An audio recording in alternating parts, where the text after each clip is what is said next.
একুশের প্রথম প্রহরে ব্রাহ্মণবাড়িয়ার শহীদ মিনারে পুষ্পস্তবক অর্পণ করে শ্রদ্ধা জানিয়েছে জেলা প্রশাসন। সকাল থেকে বিভিন্ন সামাজিক, সাংস্কৃতিক, রাজনৈতিক সংগঠন শহীদ মিনারে ফুল দিয়ে শ্রদ্ধা নিবেদন করছেন।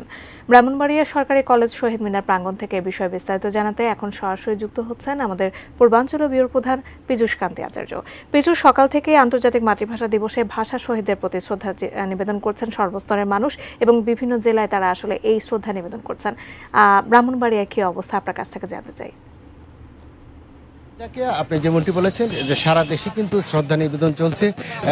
শহীদদের প্রতি গভীর শ্রদ্ধা জানিয়ে ব্রাহ্মণবাড়িয়ায় কিন্তু এখানে শ্রদ্ধা নিবেদন চলছে। একটু তথ্য দিয়ে রাখি যে 21-এর প্রথম প্রহরে এই ব্রাহ্মণবাড়িয়ার জেলা প্রশাসক কিন্তু প্রথম এখানে শ্রদ্ধা নিবেদন করে, পরে পুলিশ সুপার সহ বিভিন্ন যে সরকারি প্রতিষ্ঠানের যে কর্মকর্তা কর্মচারী রয়েছে তারা কিন্তু এখানে শ্রদ্ধা নিবেদন করেছে। পরবর্তীতে আজকে সকাল থেকে প্রভাত ফেরি করে বিভিন্ন যে স্কুলের এবং কলেজের শিক্ষার্থীরা কিন্তু এখানে প্রভাত ফেরি করে এখানে এসে শ্রদ্ধা নিবেদন করেছেন এবং আমরা দেখতে পেয়েছি কিন্তু এখানে কিন্তু নানা শ্রেণী পেশার মানুষ এই ব্রাহ্মণবাড়িয়া সরকারি কলেজের শহীদ বেদিতে ফুল দিয়ে কিন্তু এখানে শ্রদ্ধা জানিয়েছে। যদিও সকাল থেকে আমরা এক জিনিস লক্ষ্য করেছি, উপস্থিতি কিছুটা কম হলেও কিন্তু মানুষের স্বতঃস্ফূর্তভাবে কিন্তু এখানে শহীদদের প্রতি শ্রদ্ধা জানাতে এসছেন। এবং আরেকটি তথ্য দিয়ে রাখি যে ব্রাহ্মণবাড়িয়া জেলা প্রশাসন কিন্তু আজকে দিনব্যাপী নানা কর্মসূচির আয়োজন করেছে এবং বিভিন্ন শিক্ষা প্রতিষ্ঠানে কিন্তু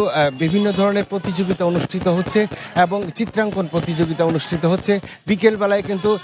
বিকেলবেলায় ব্রাহ্মণবাড়িয়া জেলা শিল্পকলা একাডেমিতে আলোচনা সভা এবং সাংস্কৃতিক অনুষ্ঠানের মধ্য দিয়ে কিন্তু শেষ হবে শহীদদের প্রতি শ্রদ্ধা জানানো। তো এই ছিল আমার কাছে ব্রাহ্মণবাড়িয়া থেকে শহীদ দিবসের সর্বশেষ খবর।